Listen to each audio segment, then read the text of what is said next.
Colombia में भाई scams भी बहुत हैं कि ड्रग कर देते हैं आपको, ऐसा कुछ हुआ? हाँ, ये मैंने सुना है, मेरे साथ कभी हुआ नहीं है। मैंने सुना है कि वहाँ एक डेविल्स ड्रग आता है।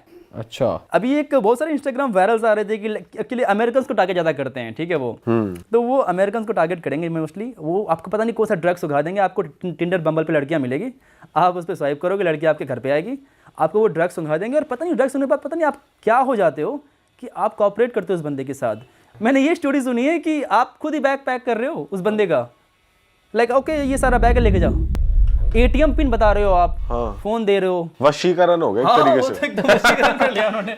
नए तरीके का मॉडर्न वशीकरण है। वो क्या हुआ था जो आप कोकेन वाली स्टोरी बता रहे थे? एक बार मैं क्यूबा में था, सॉरी क्यूबा में, एक बार मैं कोलंबिया में था और हॉस्टल वालों के साथ मैं पार्टी करने के लिए गया। और एक मेरे जो हॉस्टल वाला बंदा था वो कोक करता था, एक आई थिंक वो जर्मनी से था, तो वो कोक करता, उसने अपने पास कुछ कोक रखा था।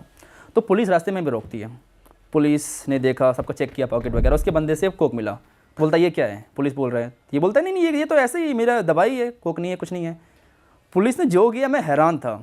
पुलिस ने ऐसे पी लिया कोक को, नो दिस इज कोक, ऐसे बोल रहा है, स्नॉट कर लिया, बोला दिस इज कोक, खुद ही ये नहीं बोला बढ़िया माल है भाई, सही जगह से आया है, कहाँ से लिया, जल्दी नंबर दे। और फिर उसके बाद बंदे ने $50 दिए, बोला जा नॉर्मल है वहाँ पे। ओह, लोग कोक करने के लिए बहुत जाते हैं कोलंबिया, लोग कोक करने के लिए वहाँ जाते पर आपने जैसे पार्टी भी करी होगी वहाँ पे, तो कुछ क्रेजी हुआ है पार्टी करते हुए? पार्टी करते हुए कैसा कुछ खास कि मैं सब चीज़ से दूर ही रहता हूँ। मुझे पता है, मैंने सुना है कि अगर ये सब आपने कर लिया तो आप एडिक्ट हो जाते हो, तो मैं दूर ही एकदम उससे। ऐसा भी हमने सुना है कि भाई अपनी ड्रिंक्स कभी खाली मत छोड़ो। जनरली ये सब होता है कि आप खाली वगैरह मत, स्पाइक कर देते हैं। हाँ, मैं तो जो लेता हूँ वो एक शॉट ही लेता हूँ। मैं शॉट लेके पी लिया, बस खत्म वहीं पे, अपने आँख के सामने खत्म।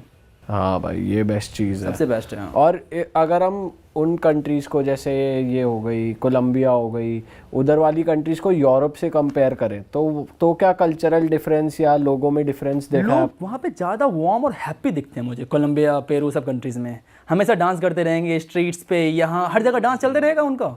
आप स्ट्रीट पे जाओगे, लोग दारू पे के डांस किए जा रहे हैं एकदम। और ये अमीर लोग हैं या फिर मिडिल क्लास या क्लास ही है, मोर और लेस मिडिल क्लास ही है कंट्रीज़।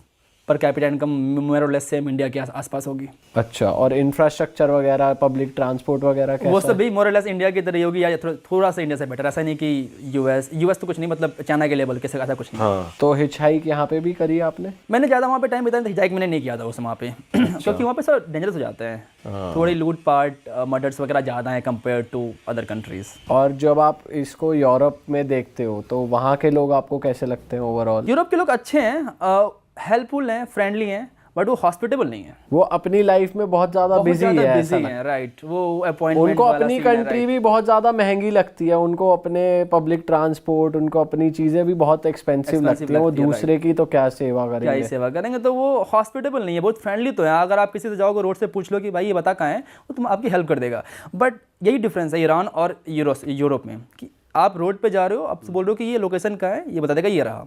ईरान में आपसे किसी से पूछ लो, बोलेगा चलो मैं लेके चलता हूँ, ये रहा, तुम्हें इससे मिलना है क्या, ये रहा। ईरान में भाई आप अभी वॉर के टाइम फंस गए थे, जब बॉम्बिंग करी थी यूएस ने, हाँ, तब तो मेरी क्या कर रहे थे आप ईरान में? मेरी किस्मत कुछ ज़्यादा ही ख़राब थी। मैं एक्चुअली ईरान से पहले था लीबिया में मैं घूम रहा था, और लीबिया में स्टार्ट हो गया सिविल वॉर। मैं लीबिया से भागा, किसी तरह फ्लाइट करके भागा। मैंने कहा चलो ईरान थोड़ा घूम लेते, मेरा बलूचिस्तान घूमने का मन था। मैं इवनिंग को पहुँचा हूँ, शाम के 4-5 बजे मैं पहुँचा हूँ। उसी दिन मुझे हादसा मिला कि एयर इंडिया की प्लेन क्रैश हो गई थी, तो उसी दिन वाली बात थी। और मैं उसी दिन शाम को पहुंचा हूं, और अगले दिन सुबह 4 बजे न्यूज़ आती है कि वॉर स्टार्ट हो गया। इतनी किस्मत ख़राब थी मेरी कि शाम को पहुंचा हूं, फ्लाइट नॉर्मली लैंड की है और वॉर स्टार्ट हो गई। उसके बाद मैं पहला दिन मैं तेहरान में था। तेहरान में दिन तक तो सही लग रहा था, लोग को उतना उनको लगा था कि ये होते रहता है, ये कोई बड़ी बात नहीं है। लेकिन रात को जो मैंने देखा ना, मैं एकदम डर गया। लाइक ऊपर जाके देख रहा हूँ मैं, एकदम वो मिसाइल साड़ी अपने आप में फूट रही है, क्योंकि उसके ऊपर सारे फाइटर जेट्स थे। और तेहरान के मोस्टली जब सारी बम्बिंग तेहरान के ऊपर ही हो रही थी, और मैं तेहरान में ही था। आपको आवाज़ सुनाई दे रहा है प्रत्येक 5 मिनट्स में, बम बम बम लाइक, एंड वो आपस में टकरा भी रहे हैं, anti missile and drones and stuff. तो वो सब पहली बार मैंने लाइफ में देखा था। हालांकि उतना डर नहीं लगा, मुझे लगा ये तो किस्मत की बात है, अगर किस्मत मेरी अच्छी रही तो कुछ नहीं होगा, अगर नहीं रही तो मेरे हॉस्टल पे बम गिरने वाला है। तो मैं 1-2 दिन वहाँ पे रहा, फिर मैंने कहा चलो यहाँ से निकलते हैं। तो फिर मैं पास वाली सिटी में चला गया। लेकिन मुझे डर इस बात का नहीं था कि मेरे पर मिसाइल गिर जाएगा, डर मुझे इस बात का था कि मैं पकड़ा जाऊँगा एज ए स्पाई। क्योंकि वहाँ पर बहुत सारे अफगानी और इंडियन को पकड़ा गया था एज ए स्पाई। और इंडियन एक बहुत अच्छे स्पाई वहाँ पे हो सकते हैं क्योंकि इंडिया का रिलेशन अच्छा है इजराइल के साथ भी और ईरान के साथ भी। हमें नहीं चाहिए वीज़ा ईरान जाने के लिए और हमें बहुत इजीली वीज़ा मिल जाता है इजराइल का भी। बट भाई अगर आपके खिलाफ कोई सबूत नहीं मिलता, आपकी इन्वेस्टिगेशन भी होती है, तब तो वहाँ इस तरीके से लोगों को छोड़ रहे थे, फिर भी वो तो उनको देंगे कर रहे थे। आपको, लेकिन 1 डेढ़ 2 महीने आप फंस गए जेल में, वही तो सबसे ज़्यादा ट्रॉमेटाइजिंग है। जब सही तक कि बात है। प्रूव नहीं होता कि आप नहीं हो कुछ, तब तक तो ट्रॉमेटाइजिंग है ना वो। हाँ तो वही मैं डर गया था बहुत ज़्यादा। और वीडियोस बनाने पर, क्योंकि बहुत सारी जो वर्ड्स हैं हिंदी और फारसी में सेम है, मैं रोड पे वीडियोस बना रहा था कि क्या माहौल है नहीं माहौल है, तो लोगों ने कहा कि गिरफ्तार गिरफ्तार, कि तुम गिरफ्तार हो जाओगे। तो मैं उस बात से डर गया था कि कहीं मैं अब फंस न जाऊँ, कहीं मुझे गिरफ्तार न कर लिया जाए। तो फिर मैंने एक टैक्सी ड्राइवर को एक्चुअली टैक्सी ना ईरान के अंदर बहुत सस्ती है, बहुत ज़्यादा सस्ती है। तो मैंने टैक्सी ड्राइवर को $100 दिए और मैंने कहा चलो मुझे छोड़ दे अर्मेनिया। 1000 किलोमीटर था, उसने ड्राइव किया रात भर, मुझे अर्मेनिया देकर छोड़ा। और टैक्सी ड्राइवर वॉर के टाइम भी ना जैसे पैसे लेने से मना कर रहा है, नहीं नहीं नहीं नहीं नहीं नहीं, मेहमान मेहमान मेहमान मेहमान वर्ड सेम है वहाँ पे, तो मेहमान मेहमान मेहमान। मैंने कहा नहीं नहीं ले भाई ले ले, नहीं नहीं मेहमान मेहमान, बहुत नाटक करने के बाद उन्होंने फाइनली उससे पैसे लिए।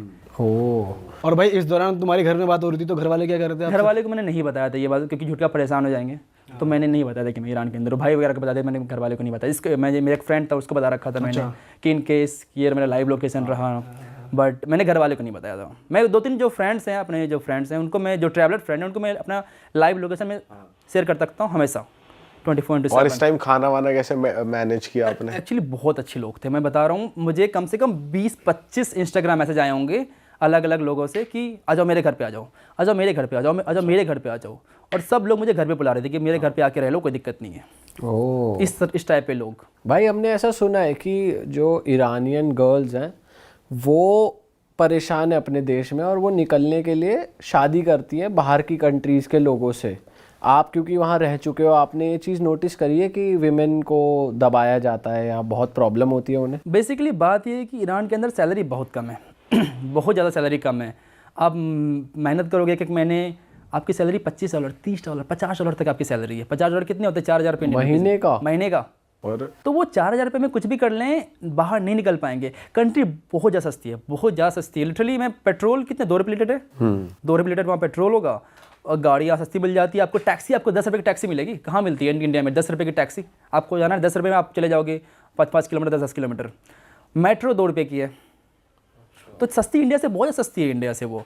तो इसलिए सैलरी भी कम है, लेकिन अब वो बाहर नहीं जा पाते इंडिया से। तो इंडियन जब जाते हैं, उनकी सबसे बड़ी प्रॉब्लम पासपोर्ट उनका बहुत ज़्यादा वीक है। हम कंप्लेन करते रहते हैं कि इंडियन पासपोर्ट वीक है, इंडियन पासपोर्ट वीक है।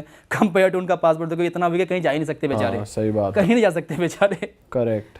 तो इसलिए वो ये चीज़ वो ट्राई करते हैं कि एक बार मुझे ईरान से बाहर निकलना है। और ईरानी लड़कियों को दबाया तो जाता ही है, आप कुछ भी कर लो। वहाँ पे हिजाब प्रोटेस्ट हुआ था, अब फाइनली जाके 3-4 साल के बाद अब हिजाब लड़कियाँ नहीं पहन रही है। अच्छा। एक्चुअली ईरान एक इस्लामिक कंट्री कभी था नहीं, उसे ज़बरदस्ती बनाया गया। 1979 इस्लामिक रिवॉल्यूशन आया, उसके बाद ईरान इस्लामिक कंट्री बनी। उससे पहले तो वो काफ़ी ओपन कंट्री थी। हाँ, उसकी वीडियोस आती है ना भाई।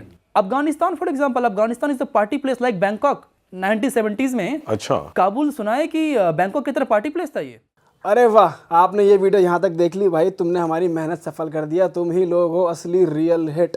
और अगर आपको बहुत मज़ा आ रहा है ऐसी क्लिप्स में, ऐसी वीडियोस में, तो फटाफट जाइए प्लेलिस्ट पे बिंज वॉच कीजिए और सारी वीडियोस देख डालो और मौज काटो। That is it. हम मिलेंगे नए पॉडकास्ट में, नए क्लिप में। Till then bye bye, see you, take care, do subscribe.